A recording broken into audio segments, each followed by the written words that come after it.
అందరికీ నమస్కారం. విద్య నేర్పిన గురుదేవుల పాద పద్మములకు శిరస్సు వంచి నమస్కరిస్తూ ఈరోజు మనం మత్తయి సువార్త 28వ అధ్యాయము 19, 20 వచనాలను చూద్దాం. మీరు వెళ్ళి సమస్త జనులను శిష్యులుగా చేయుడి, కుమారుని యొక్కయు తండ్రి యొక్కయు పరిశుద్ధాత్మ యొక్కయు నామములలోనికి వారికి బాప్తిస్తమిచ్చుచు నేను మీకు ఏ ఏ సంగతులను ఆజ్ఞాపించి తినో వాటన్నింటినీ గైకొనవలెనని వారికి బోధించుడి. ఇదిగో నేను యుగ సమాప్తి వరకు సదాకాలం మీతో కూడా ఉన్నానని వారితో చెప్పెను. ఇక్కడ యేసుక్రీస్తు అనగా గురువు అక్కడున్న శిష్యులకు జ్ఞానం ఇచ్చేసి వాళ్ళని జ్ఞానులుగా చేశాడు. ఓకే, వాళ్ళకి చెప్తున్నాడు ఏమని? మీరు వెళ్ళి సమస్త జనులను, అంటే ఈ లోకంలో ఉన్న సమస్త మానవాళిని శిష్యులుగా చేయండి. ఎవరికి శిష్యులుగా చేయాలి? యేసుక్రీస్తుకి. మనకి శిష్యులుగా చేయటం కాదు. మనం అందరం యేసుక్రీస్తు శిష్యులం కావాలంటే గురువు ఒకడు ఉండాలి. ఆ గురువు ఒక్కడే క్రీస్తు. ఇప్పుడు గురువుకి శిష్యులు ఉంటారా అంటే, గురువు తెలిస్తే శిష్యులు ఉంటారు. గురువు తెలిసిపోయింది, మనం అందరం ఆయనకి శిష్యులు కావాలి. ఏం చెప్తున్నాడు? బోధకులకి జ్ఞానులకి అంటే కుమారుని యొక్కయు. కుమారుడు అనేది ఒక పేరు, నామము. ఈ నామం అనేది కుమారుడు అనే దానికి ఒక నామం ఉంది. అట్లాగే తండ్రి అనే నామం ఉంది. అట్లాగే పరిశుద్ధాత్మ అనే నామం ఉంది. ఈ నామములలోనికి, ఈ పేర్లలోనికి బాప్తిస్తము అంటే జ్ఞానం ఇచ్చుచు నాకు శిష్యులుగా చేయండి అన్నాడు. అంటే కుమారుడు అంటే ఏంది? ఏం చేస్తాడు? ఈయన పని ఏంది? మళ్ళీ అట్లనే తండ్రి ఏం చేస్తాడు? తండ్రికి ఇంకేం పేర్లు ఉన్నాయి? తండ్రి పని ఏంది? తండ్రి గుట్టేంది?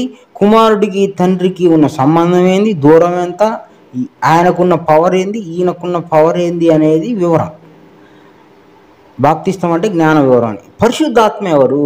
పరిశుద్ధాత్మకి తండ్రికి ఏంటి సంబంధం? పరిశుద్ధాత్మకి కుమారుడికి ఏం సంబంధం? పరిశుద్ధాత్మకు ఈ యొక్క 3 నామాలకి ఏంటి సంబంధం? ఇట్లా మొత్తం విడదీసి ఆ జ్ఞాన వివరాన్ని ప్రజలకు చెప్పి, నేను మీకు ఏ సంగతులను చెప్పానో అవన్నీ ప్రజలకు చెప్పి వాటన్నిటిని గైకోనండి, తెలుసుకోండి, అర్థం చేసుకోండి అని బోధించండి అన్నాడు. ఇప్పుడు గురువు ఎవరైతే జ్ఞానులు ఉన్నారో, ఎవరైతే బోధకులు ఉన్నారో వాళ్ళందరికీ చెప్పిన మాట ఏంది? మత్తయి సువార్త 28వ అధ్యాయం అంటే ఈ చివరి పేజీ, చివరి వచనం, చివరి 19, 20 చివరి వచనాలు ఇంకలవు. చివరి పేజీలో చెప్పాడు చివరి మాట. ఇప్పుడు ఈ 3 కుమారుడు, తండ్రి, పరిశుద్ధాత్మ అనే వివరం ఏదైతే ఉందో ఇది చాలా పవర్ఫుల్, ఇది చాలా ముఖ్యము, ఇది మూలము, ఇది మూలరాయి. దీన్ని అర్థం చేసుకోవడం అంత ఆషామాషి కాదు. మనం ఇంతకుముందు చెప్పుకున్నాం ఏమని? మొదటి ఆజ్ఞ ఏమనుకున్నాము? పూర్ణ హృదయంతో, పూర్ణ ఆత్మతో, పూర్ణ మనస్సుతో నీ ప్రభువును ఆరాధించాలి.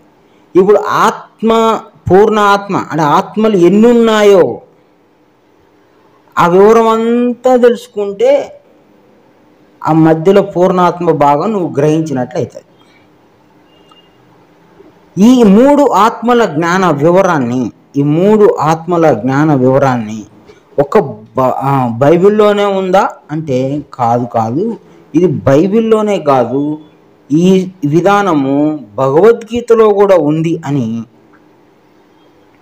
మనకు భగవద్గీత పరిశీలన చేస్తే పురుషోత్తమ ప్రాప్తి యోగము అనేటువంటి అధ్యాయంలో 16, 17వ శ్లోకంలో క్రీస్తు ఏదైతే చెప్పాడో సేమ్ మక్కికి మక్కి అదే అక్కడ చెప్పబడింది.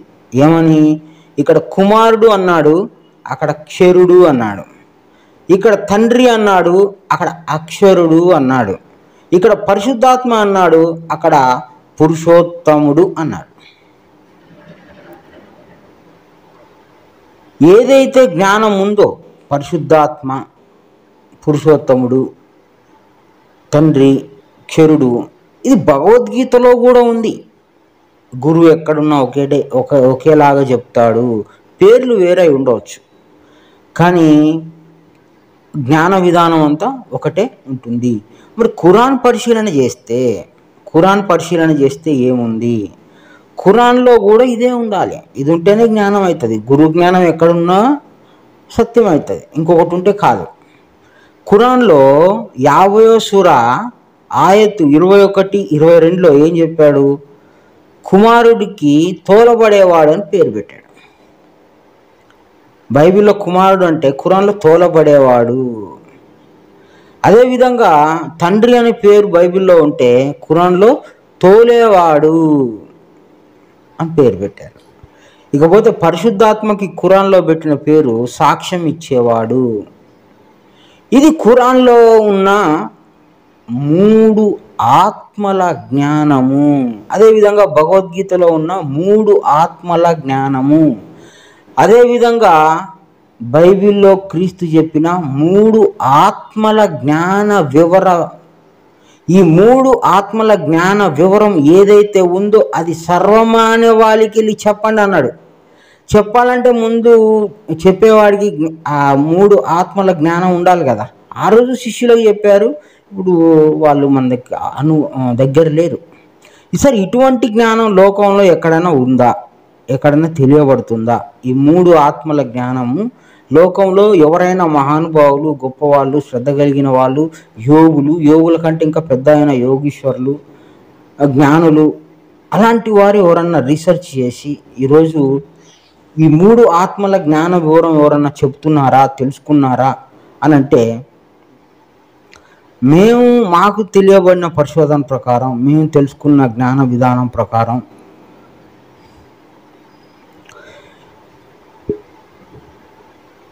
ఈ ఏదైతే మత్తయి సువార్త 28 అధ్యాయంలో అంటే చివరి వాక్యం ఏదైతే ఉందో, ఈ చివరి వాక్యంలో చెప్పిన కుమారుడు, తండ్రి, పరిశుద్ధాత్మ ఇదంతా ఆషామాషి కాదు. ఇది చివరిలో ఉన్నదే మొట్టమొదటి సిద్ధాంతంగా పెట్టుకొని, సిద్ధాంతమే ఇందులో దాగి ఉందని, ఆ సిద్ధాంతాన్ని త్రైత సిద్ధాంతం అని, త్రైతం అంటే 3 అని, ఆ త్రైత సిద్ధాంతాన్నే ముందు పెట్టుకొని శ్రీ శ్రీ శ్రీ ఆచార్య ప్రబోధానంద యోగీశ్వర్లు అనేటువంటి స్వామివారు సిద్ధాంతం ఏదైతే కృష్ణుడు ఆ ఖురాన్లో ఉన్న సిద్ధాంతం ఏదైతే ఉందో అదే సిద్ధాంతాన్ని ముందు పెట్టుకొని త్రైత సిద్ధాంతం అని పేరు పెట్టి 100కు పైగా త్రైత సిద్ధాంత గ్రంథాలు కేవలము ఈ కుమారుడు, తండ్రి, పరిశుద్ధాత్మ ఈ 3 ఆత్మల జ్ఞానంతోనే 100కు పైగా గ్రంథాలు రాశారు. అదే 100కు పైగా ప్రసంగాలు కేవలం ఈ 3 ఆత్మల జ్ఞాన విషయంతోనే చెప్పబడింది అని భగవద్గీత రాశాడు. ఇదే సూత్రం ఆధారంగా బైబిల్లో కొన్ని వాక్యాలు రాశారు. ఇదే సూత్రం ఆధారంగా ఖురాన్లో కూడా ఇదే సూత్రం ఆధారంగా రాశారు. ఈయన రాసిన ఈ గ్రంథాలు, ఈ స్వామివారు రాసిన ఈ గ్రంథాలు కొన్ని వేల మంది ఈరోజు చదువుకొని ఆత్మజ్ఞానులుగా ఏదైతే క్రీస్తు చెప్పిన పని ఉందో, ఈ కుమారుడు, తండ్రి, పరిశుద్ధాత్మలోనికి బాప్తిస్తం జ్ఞానం ఇవ్వండి అని చెప్పిన పని ఏదైతే ఉందో, ఇక్కడ శ్రీ శ్రీ శ్రీ ఆచార్య ప్రబోధానంద యోగీశ్వర్ల వారు ఆయన గ్రంథ రచనల ద్వారా, ఆయన ప్రసంగాల ద్వారా అది నెరవేర్చుతూ ఉన్నారు. అది జరుగుతూ ఉంది. ఎవరికైనా శ్రద్ధ ఉంటే, జిజ్ఞాస ఉంటే, మతపిచ్చి, మతమత్సరం లేకుండా కేవలం ఈ ఆత్మజ్ఞాన విషయం తెలుసుకోవాలి అనుకుంటే త్రైత సిద్ధాంత గ్రంథాలని చదవండి. ఎందుకంటే దేవుడు ఎవరికి ఏ జ్ఞానం ఇచ్చి ఎవరి ద్వారా ఈ లోకానికి ఏం చెప్పాలనుకుంటే దేవుని ఇష్టం, మనం నిర్ణయం తీసుకోవడానికి లేదు. దేవుడు ఎవరిని సెలెక్ట్ చేసుకుంటే వాళ్ళ ద్వారా మన జ్ఞానం తెలుసుకోవాలి. రెండోది ఏం లేదు ఆప్షన్. కాబట్టి ఎక్కడ జ్ఞానం ఉందో ఆ అడ్రస్ చెప్తున్నాం, చదువుకోండి. ఎందుకంటే ఎంత చదువుకుంటారో అంత జ్ఞానం ఉన్నది, అంత జ్ఞానం ఉన్నది. అదే పనిగా 40 ఏళ్ళకు పైగా ఈ గ్రంథాల రచనల్లోనే ఆయన జీవితం చాలా వరకు కొనసాగించారు. ఈ విధంగా జ్ఞానం ఎక్కడ ఎవరు చెప్పినా మనం తెలుసుకునే జ్ఞాన తృష్ణ, అన్వేషణ, శ్రద్ధ, జిజ్ఞాస మనకు ఉండాలి. కానీ మత పిచ్చి, మతమత్సరం ఉండకూడదు. క్రీస్తు చెప్పిన పని ఈ త్రైత సిద్ధాంత గ్రంథాలలో నెరవేరుతూ ఉంది. కృష్ణుడు చెప్పింది కూడా అదే. క్షరుడు, అక్షరుడు, పురుషోత్తముడు, ఈ మూడు సంబంధించిన జ్ఞానమే ఉందంటే అదే సిద్ధాంతంగా పెట్టుకొని గ్రంథాలు రాయడం అనేది చాలా గొప్ప విషయం. ఇందులో ఇంత జ్ఞానం ఉందా, ఇన్ని సంవత్సరాలు నేర్చుకున్న తరగనంత జ్ఞానం ఇందులో ఉందా అంటే మరి పరలోక రాజ్యం మర్మాలు ఏదో 10 నిమిషాల్లో తెలుసుకునేదో 5 నిమిషాల్లో తెలుసుకునేదో కాదు. కొన్ని సంవత్సరాల పాటు ఆత్మజ్ఞాన పరిశోధన కొనసాగుతూనే ఉంటుంది. అలా కొనసాగించి కొందరు ఎంతోమంది జీవితాల్ని సాక్రిఫైస్ చేసి అదే పనిగా జ్ఞాన విషయాన్ని తెలియజేసి ఈ లోకానికి వెలుగుగా ఉంటారు. ఆ విధంగా మనం కొంత జ్ఞాన పరిశోధన చేస్తే దేవుడి విధానంలో చాలా విషయాలు మనకి బయటపడతాయి. కనుక ఎవరైనా అవకాశం ఉంటే ఈ త్రైత సిద్ధాంత గ్రంథాలని చదవండి. www.traitashakam.orgలో ఆ సైట్లో కూడా ఉచితంగా PDF ఫైల్స్ చదువుకోవచ్చు. అంటే రీడింగ్ ఎబిలిటీ ఉండాలి, చదువుకునేటువంటి శ్రద్ధ ఉండాలి. ఇకపోతే ఈ 3 ఆత్మల జ్ఞాన విషయాన్ని కొంతమంది జ్ఞానులు చిత్రరూపంలో కూడా చూపించారు. ఇప్పుడు శ్రీకృష్ణుడు చిత్రరూపంలో చూస్తే మనం ఆయన ఇలా పెడతాడు, ఈ 2 ఏళ్ళు మూసేసి 3 ఏళ్ళని చూపిస్తాడు. అంటే పరిశుద్ధాత్మ, తండ్రి, కుమారుడు, ఈ 3 జ్ఞాన విధానాన్ని ఒక జ్ఞాని చిత్రరూపాల్లో చూపించాడు. త్రైతం తెలుసుకోండి అని చెప్తున్నాడు. అంటే 3 నామాల విషయం తెలుసుకోండి అని చెప్తున్నారు చిత్రరూపంలో కూడా ఒక జ్ఞాని. అదేవిధంగా యేసుక్రీస్తు వారి ఫోటో కూడా పరిశీలన చేస్తే ఆయన కూడా సేమ్ ఇట్లనే పెట్టాడు, పరిశుద్ధాత్మ, కుమారుడు, తండ్రి. ఈ 3 నామాలే ముఖ్యం. ఈ 3 నామాలకి సమస్త జనులు శిష్యులుగా చేయండి అన్నారు. చిత్రరూపంలో కూడా అదే మనకు కనిపిస్తూ ఉంది, చిత్రరూపంలో కూడా మనకు అదే తెలియబడతా ఉంది. జ్ఞానం ఎక్కడ ఇమిడి ఉంది అంటే 3 ఆత్మల జ్ఞానంలోనే ముడి ఉంది, సిద్ధాంతం ఉంది, దారి ఉంది. యేసుక్రీస్తు వారు చెప్పిన ఈ యొక్క దారి కనుగొనట్లో ఈ 3 ఆత్మల జ్ఞానం చాలా ముఖ్యమైంది. ఈ 3 ఆత్మల జ్ఞానం దేంతో ముడిపడి ఉందో ఈ ఒక్కొక్క ఆత్మ విషయాన్ని తెలుసుకుంటూ పోతే కానీ మనకు అర్థం కాదు. అంత ఆషామాషి జ్ఞానం కాదు ఈ త్రైత సిద్ధాంతం. అంటే యేసుక్రీస్తు వారు మత్తయి సువార్తలో చివర్లో చెప్పిన మాటే సిద్ధాంతంగా ముందుగా పెట్టుకొని అది చాలా గొప్పగా విలువగా ఉంది అని అంటే అది ఎంత ఆషామాషిగా మనం ఏది కూడా తీసివేయడానికి లేదు. జ్ఞానం అంటే ఇది సముద్రాలతో పోలుస్తారు, సముద్రం కూడా సరిపోదు అంటారు. అలాంటిది మనం పైన తెలుసుకొని పైన ఉండటం వలన ఏమీ ఉపయోగము ఉండదు.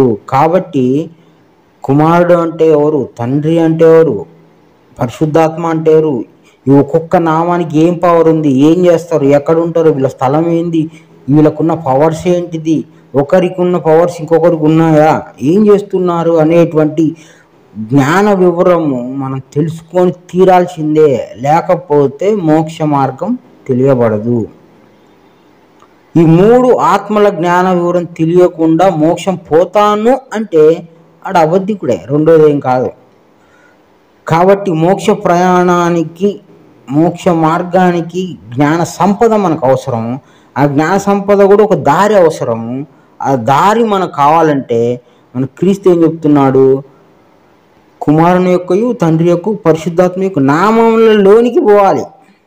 అంటే ఆ జ్ఞానం ఏంది, కుమారుడు జ్ఞానం ఏంది, అందులో ప్రవేశించాలి. ఆ జ్ఞానం తెలుసుకుంటూ పోతూ ఉంటే అదే ప్రవేశం. తండ్రి అంటే ఏంది, తండ్రికి సంబంధించిన జ్ఞాన వివరం తెలుసుకుంటూ పోతే అదే ప్రవేశం. ఆ నామములోనికి ప్రవేశిస్తూ ఉంటే అదే జ్ఞాన ప్రవేశం, జ్ఞాన బాప్తిస్తం. అదేవిధంగా పరిశుద్ధాత్మ అంటే ఎవరు, ఏం చేస్తాడు, ఎట్లుంటాడు, ఏంది, ఇదంతా తెలుసుకుంటూ ప్రయాణిస్తూ ఉంటే దాన్ని పరిశుద్ధాత్మ జ్ఞాన ప్రవేశం. ఈ 3 నామాల్లోనికి తీసుకెళ్ళండి అని జ్ఞాన బోధకులకు చెప్పాడు. మనము ఈ 3 నామాల్లోనికి తీసుకెళ్ళాలి. ముందు మనకు తెలిస్తే కదా తీసుకుపోవడానికి. మనకు ఆ జ్ఞానబోధ తెలిస్తే ఆ దారిని పట్టుకొని పోవచ్చు. కనుక ముందు మనం తెలుసుకోవాలి, ఆ జ్ఞానంలో ఎంత లోతుంది ఏంటిది అని ప్రతి విషయాన్ని కూడా పరిశీలన చేసి జ్ఞాన విధానాల్లోనికి మనుషుల్ని అంటే అజ్ఞానుల్ని జ్ఞానులుగా చేసి తీసుకోవాలి. ఈ 3 దారులుగా ఉన్నాయి. క్రీస్తు చెప్పిన మాట ఇంకోటి కాదు. నీళ్ళల్లో ముంచుతా అంటే ఇవన్నీ ఇంకా పనికిమాలిన మాటలు. మనము సత్యము ప్రకారమే నడుచుకోవాలి. తర్వాత మనకు ఎలాంటి దారి కావాలో, ఎలా ప్రవేశించాలో కూడా దేవుడు చెప్పాడు. ఇంకా పోతే ఇది చాలా ముఖ్యమైన మాట. ఈ ప్రవేశం లేకపోతే జ్ఞానంలో మనం హీనం అయిపోతాం జ్ఞానం ప్రకారం. పోతే భగవద్గీతలో ఒక 4 గురించి చెప్పాడు కృష్ణుడు. 4 వ్యక్తులు ఉన్నారు. విజ్ఞాన యోగము 16వ శ్లోకంలో ఏం చెప్తున్నాడంటే 4 రకాల వ్యక్తులు ఉన్నారు లోకంలో అన్నారు. ఎవరు వాళ్ళు అంటే ఆర్తులు, అదేవిధంగా ఆర్తార్థి, అదేవిధంగా జిజ్ఞాసి, అదేవిధంగా జ్ఞానులు అని 4 రకాల వ్యక్తులు ఉన్నారు. ఈ ఆర్తులు అనేవాడు ఎవడు? ఈ 4 రకాల వ్యక్తులు, భక్తులు, వ్యక్తులు, దేవుని వైపుకి ఉండే వాళ్ళే ఈ 4. ఈ 4లో ఆర్తులు అనేవాడు ఎవడు? ఆపదలందు మాత్రమే దేవుని మొక్కేటోడు ఆర్తి. వీడు కష్టం వచ్చినప్పుడల్లా దేవుని దగ్గరికి పోతాడు. ఏమని చేస్తాడు? ఉపవాస కోరికలు ఉంటాడు, తీసివేతలు ఉంటాడు, మోకాళ్ళ పాడదనన్నా చేస్తాడు, కొండ ఎక్కువ అన్న ఎక్కుతాడు, వీడు ఈ వ్రతాలు చేస్తాడు, ఏమైనా చేస్తాడు. వీడికి ఆపద వచ్చిందంటే వీడు దేవుని మొక్కుతాడు, తీవ్రంగానే మొక్కుతాడు, భయంకరంగా మొక్కుతాడు. వీడికి ఆపద వచ్చిందంటే దేవుడా అనుకుంటూ పోతాడు. ఈ ఆపదలు తీరిన తర్వాత మళ్ళీ దేవుని వైపు చూడడం, మళ్ళీ ఆపదతే కానీ మళ్ళీ దేవుని దగ్గర పోడు. ఇది ఆపదలలో ఉండి ఆపదని తీర్చుకోవడానికి దేవుని దగ్గరికి చేరేవాడు ఆర్తులు అంటారు. అయ్యా నాకు పెళ్లి కావట్లేదయ్యా అని ఆర్తి, అయ్యా నాకు సంతానం లేదయ్యా అని ఆర్తి, అయ్యా నాకు ఇల్లు లేదని ఆర్తి, అయ్యా ఫ్రిడ్జి కూలరీ కుక్కరీ అని అడుక్కునే బతుకుయింది. ఈ ఆర్తి అనేవాడు నిరంతరం ఆపదలు కలిగినప్పుడు, కష్టాలు కలిగినప్పుడే దేవుని వైపుకి చేరుతూ ఉంటాడు, ప్రార్థిస్తుంటాడు, ఏమైనా చేస్తాడు. ఇక నువ్వు 150 కిలోమీటర్ల దూరం పోయేటప్పుడు అక్కడ మొక్కొని అడిగి పోతాడు. ఇది తీరాలి, నాకు మాత్రం నా సమస్య తీరాలి అనేటువంటి తీవ్రమైన కాంక్ష కలిగి ఉండేవాడు ఆర్తులు. ఇకపోతే ఆర్తార్థి ఉన్నాడు. ఆర్తార్థి అంటే ఎవరు అంటే ధనము కొరకు మరియు అత్యధిక ధనం కొరకు మాత్రమే దేవుణ్ణి ఆశ్రయిస్తాడు. వీడికి అత్యవసరంగా వీడికి ఆపదలు ఉండవు. అదేవిధంగా దేవుని తెలుసుకోవాలనేటువంటి జిజ్ఞాస కూడా ఉండదు. కేవలం ఉన్న డబ్బు సంపాదించాలి, ఇంకా ఎక్కువ సంపాదించాలి అనేటువంటి విధానంలో ఉన్నవాడు ఆర్తార్థి. ఈ ఇద్దరు అడుక్కునేటోళ్ళు, ఈ ఇద్దరు అడుక్కునే బ్యాచ్, దేవుణ్ణి మొరపెడుతూనే ఉంటారు. ఇకపోతే మూడోవాడు ఉన్నాడు. మూడోవాడు ఎవడు అంటే జిజ్ఞాసి. వీడికి ఆపద కాదు, వీడికి అధిక సంపద కూడా వద్దు, ధనము వద్దు, సంపద వద్దు. వీడు మూడో రకం. వీడు ఏంటంటే దైవమును గూర్చి తెలుసుకోవాలని ప్రయత్నం చేస్తూ ఉంటాడు. దైవం అంటే ఏంది, ఎందుకు మొక్కుతున్నాం, అసలు ఎట్లా తెలుసుకోవాలి దేవుణ్ణి అనే జిజ్ఞాస, అన్వేషణ కలిగి ప్రవర్తించేవాడిని జిజ్ఞాసి అంటాం. ఈ జిజ్ఞాసి చాలా ముఖ్యము. ఈ జిజ్ఞాసి కొంతకాలానికి ఎలా మారుతాడు? 4వ వ్యక్తిగా మారుతాడు. 4వ వ్యక్తి ఎవరు అంటే జ్ఞానులు. ఈ దేవుణ్ణి తెలుసుకోవాలనే ప్రయత్నంలో నుంచి జ్ఞానిగా మారుతాడు. ఈ జిజ్ఞాసి అయిన వాడే సంపూర్ణ దైవ జ్ఞానం పొందినవాడు. ఈ జిజ్ఞాసి జ్ఞానం తెలుసుకుని జ్ఞానిగా మారుతాడు. జిజ్ఞాసి జ్ఞానిగా మారుతాడు. కాబట్టి మళ్ళీ వాడు మధ్యలో ఆపేసిండు అనుకో, జిజ్ఞాస కొంచెం దేవుని తెలుసుకోవాలని కొంచెం కుతూహలం ఉండి మధ్యలో ఆపేస్తే మళ్ళీ జ్ఞాని కాలేడు. కనుక జిజ్ఞాసి జ్ఞాని కావచ్చు. వీళ్ళిద్దరు ప్రత్యేకమైన వాళ్ళు. ఎవరు? జిజ్ఞాసి కానీ జ్ఞాని కానీ ప్రత్యేకమైన వాళ్ళు. జ్ఞాని అంటే ఇంకా దేవుని తెలుసుకున్నవాడు, ఇంకా దేవుని జ్ఞానం ప్రకారం నడుచుకునేవాడు. వీడికి డబ్బులు వద్దు, వీడికి డబ్బు పిచ్చి లేదు. ఎవరికి? జిజ్ఞాసికి కానీ జ్ఞానికి కానీ కేవలం దేవుని చేరాలనే కాంక్ష మాత్రం ఉన్నది. ఈ ఆర్తులకు మాత్రం ఆపదలు వచ్చినప్పుడల్లా దేవుని పోతాడు, తర్వాత వద్దిగా. ఆర్తార్థి మాత్రం డబ్బుల కోసం పోతాడు. వాడికి మోక్షము వద్దు, జ్ఞానము వద్దు, ఇంకోటి ఏమొద్దు. ఏ దేవుడు ఏ డబ్బులు ఇస్తాడు? ఏ దేవుని నమ్ముకోవాలి? ఏ దేవుడు గ్రేటు? ఏ దేవుని నమ్ముకుంటే డబ్బు పిచ్చి.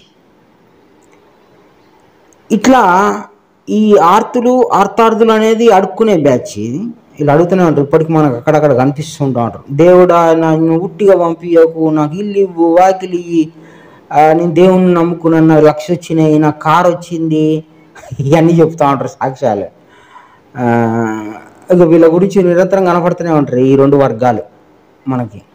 జిజ్ఞాసి కానీ జ్ఞాని కానీ చాలా అరుదుగా కనపడతారు. ఒక వాక్య పరిశీలన కోసం దానికి వాళ్ళ జీవితంలో చాలా సమయాన్ని వెచ్చించి దాన్ని తెలుసుకొని దాని ప్రకారం నడుచుకునే వ్యక్తి జ్ఞాని అంట. తర్వాత ఈ నెక్స్ట్ శ్లోకంలో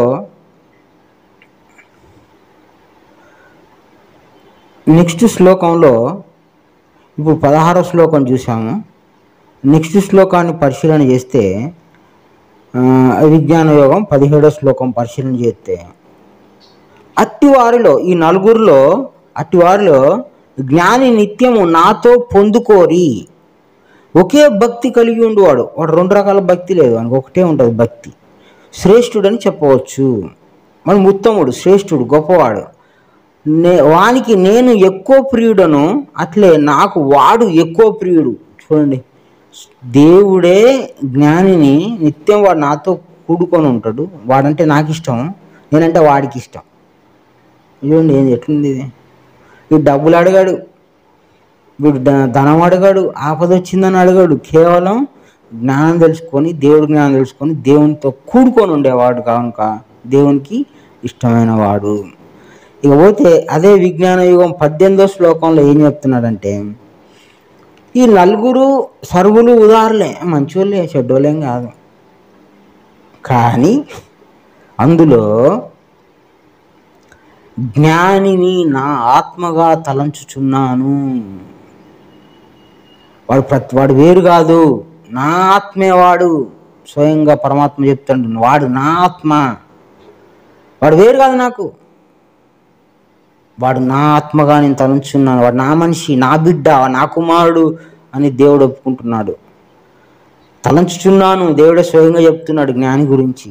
అతడు నా ఆత్మతో కూడుకొని ఉండి, నా ఆత్మతోనే కూడుకొని ఉండి నా యొక్క ఉత్తమ గతిని పొందుచున్నాడు.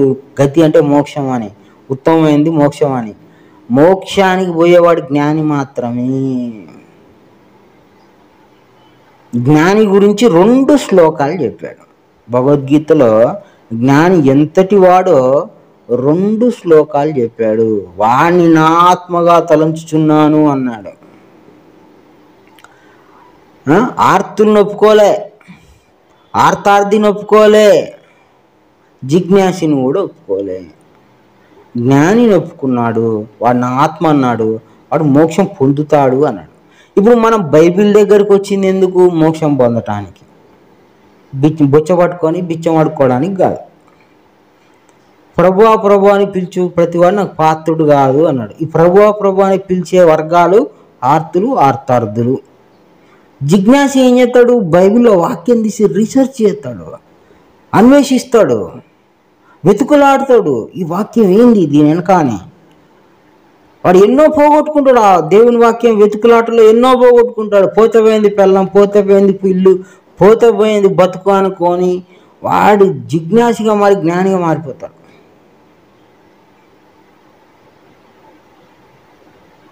జ్ఞాని నా ఆత్మగా తలంచున్నాడు. జ్ఞానికే గొప్ప దేవుడు ఉన్నతమైన విశిష్టమైన అర్హతనిచ్చాడు. నా ఆత్మగా నేను తలంచున్నాను అని చెప్పాడు. బైబిల్ ద్వారా మనం ఏం తెలుసుకోవాలి? జ్ఞానిగా మారాలి. జ్ఞానిగా మారాలంటే కుమారుడు అంటే ఏంది? జ్ఞాన వివరం తెలుసుకోవాలా. తండ్రి అంటే ఏంది? జ్ఞాన వివరం తెలుసుకోవాలా. పరిశుద్ధాత్మ అంటే ఏంది? జ్ఞాన వివరం తెలుసుకోవాలా. ఈ జ్ఞాన వివర జ్ఞానాన్ని సంపూర్ణంగా తెలుసుకొని నువ్వు ఆచరించినప్పుడు నువ్వు దేవునికి ఇష్టమవుతావు, దేవుని ఆత్మగా మారుతావు, మోక్షాన్ని పొందుతావు. మోక్షం అంత ఆషామాషి కాదు. ఇది జ్ఞానులకు మాత్రమే దక్కేది. నా పిల్లలు, నా ఇల్లు, నా వాకిలి, ఆపదలు, అయ్యా దేవుడా, కృపమయుడా, దయామయుడా, రొమ్ము కొట్టుకొని మోకాళ్ళంగి ఎడదిరిగి ఎక్సర్సైజ్ చేసేటోళ్ళందరూ మనకు కనిపిస్తారు. ఆ రెండు వర్గాలే. ఎవరు? ఆర్తులు, ఆర్తార్థులు. వీళ్ళ సాక్ష్యాలు కూడా అట్నే ఉంటాయి. మాకు 1 లక్ష రూపాయలు అవసరం వచ్చింది, నేను దేవుని నమ్ముకున్నాను, నాకు 1 లక్ష రూపాయలు తీరిపోయింది, దేవుడు నాకు బెయిల్ చేశాడంటారు. వీడికి పరలోక రాజ్యం మరణం ఒక్కడు కూడా తెలియదు. ఇది అది తీరిపోయింది కదా, ఇంకా దేవుని నేను నమ్ముకున్నా అంటాడు. నాకు ఇంతకుముందు ఒక కారు ఉండే, ఇప్పుడు దేవుడి దయ వల్ల నాకు ఈ సంవత్సరం నాకు 3 కార్లు వచ్చినాయి, దేవునికి స్తోత్రం అని అంటాడు. ఈ వర్గం వల్లనే మనం చూస్తాం. ఇది హిందూ మతంలో కానీ, ముస్లింలో కానీ, క్రిస్టియానిటీలో కానీ వీళ్ళు ఉంటారు. కానీ వీళ్ళకి దేవునికి సంబంధం లేదు. జ్ఞానికి దేవునికి సంబంధం. జ్ఞాని పరిశోధన చేస్తాడు, పరిశీలన చేస్తాడు, వాడు ఎన్నో కోల్పోతాడు. వీళ్ళకు కొద్దిగా ఆపద వస్తే సార్ వీళ్ళు దేవుని వేడుకుంటారు. కనుక ఈ నలుగురు గుర్తుపెట్టుకోవాలి. ఈ 4 డబ్బాలలో మనం ఎక్కడున్నాం? ఈ 4 డబ్బాలలో మనదేంటి స్థాయి, మన స్థితి ఏంటిది? మనం ఎక్కడున్నాం? మనం ఆర్తులుగా ఉన్నామా, అర్థార్థిగా ఉన్నామా, జిజ్ఞాసులుగా ఉన్నామా, జ్ఞానులుగా ఉన్నామా? అంతే. ఈ జ్ఞానిగా ఉన్నోడికే బెనిఫిట్, మోక్ష మార్గం. మిగతా వాళ్ళందరూ దేవునికి దూరమే. ఈ జిజ్ఞాసి కొంత చాలా బెటరు. వాడు ఏదో ఒకరోజు జ్ఞానం తెలుసుకొని జ్ఞానిగా మారుతాడు, దేవునికి ఇష్టడుగా అవుతాడు. కాబట్టి జిజ్ఞాసి జ్ఞానిని దగ్గర ఉంటారు. వీళ్ళు దేవునికి ఇష్టమైన వాళ్ళుగా చెప్పుకోవచ్చు. కానీ ఈ అర్థార్థి అనేది వదిలిపెట్టండి. ఎట్ట తిన్నా సత్తం, మంచి తిండి తిన్నా చచ్చిపోతాం. ఓకే. ఎంత ఆరోగ్య సూత్రాలు పాటించినా చచ్చిపోతాం. ఎంత డబ్బున్నా సత్తం. ఆయుష్ అయితే రోజు కరిగిపోతూనే ఉంటుంది. ఇది క్యాండిల్ లాగా కరిగిపోతూ ఉంటుంది. మరణం ఎప్పుడో తెలియదు. అదే నువ్వు జ్ఞానిగా మారితే, అదే నువ్వు నీకున్న దేవుడు నీకు ఇచ్చిన సమయాన్ని జ్ఞానంగా తెలుసుకోగలిగితే, నువ్వు జ్ఞానిగా మారితే దేవునికే ఇష్టమయ్యి ఆయన ఆత్మగా అవుతావు.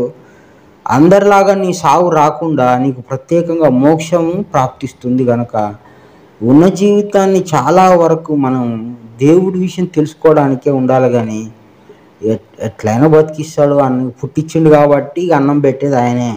పుట్టించినోడే అన్నం పెడతాడు, మనకెందుకు అది?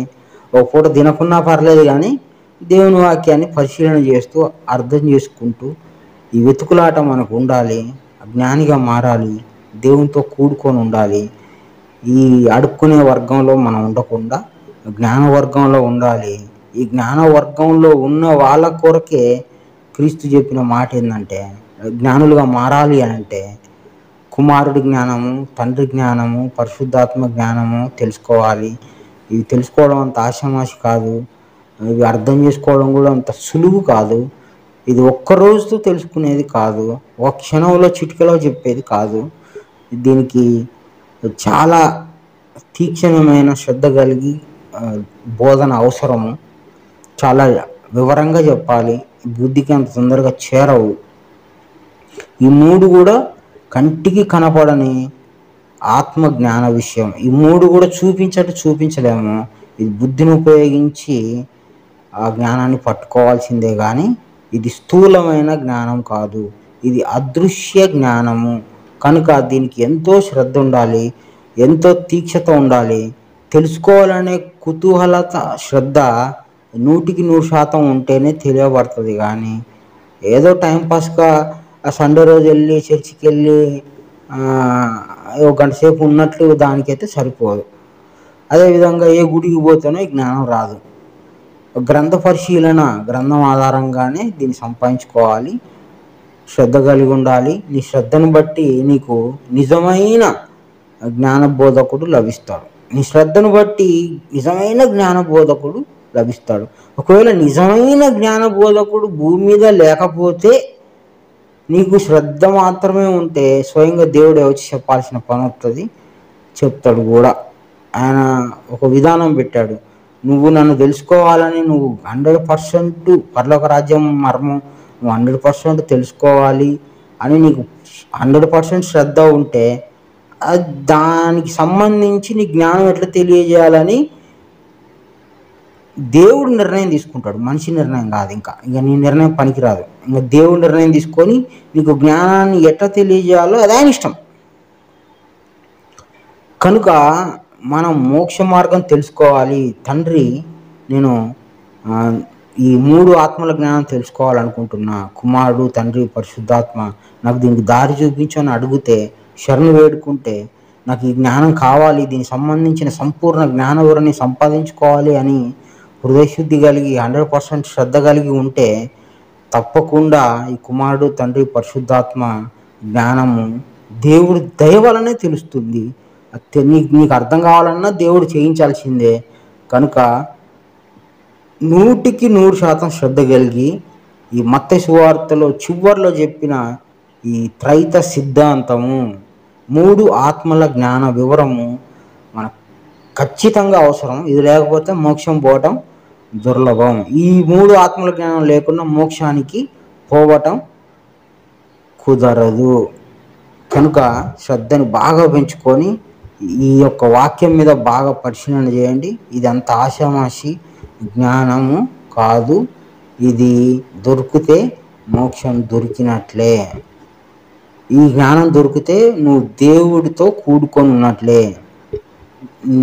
నువ్వు దేవుని ఆత్మగా ప్రకటించబడతావు. అంత గొప్ప వాళ్ళు అందరూ కావాలని ప్రతి ఒక్కరు కూడా ఈ కుమారుడు, తండ్రి, పరిశుద్ధాత్మ అనేటువంటి 3 ఆత్మల జ్ఞానం తెలుసుకోవాలని, దానికి తగినంత శ్రద్ధను పెంచుకోవాలని కోరుకుంటూ అందరికీ నమస్కారము. గురు సమర్పణ.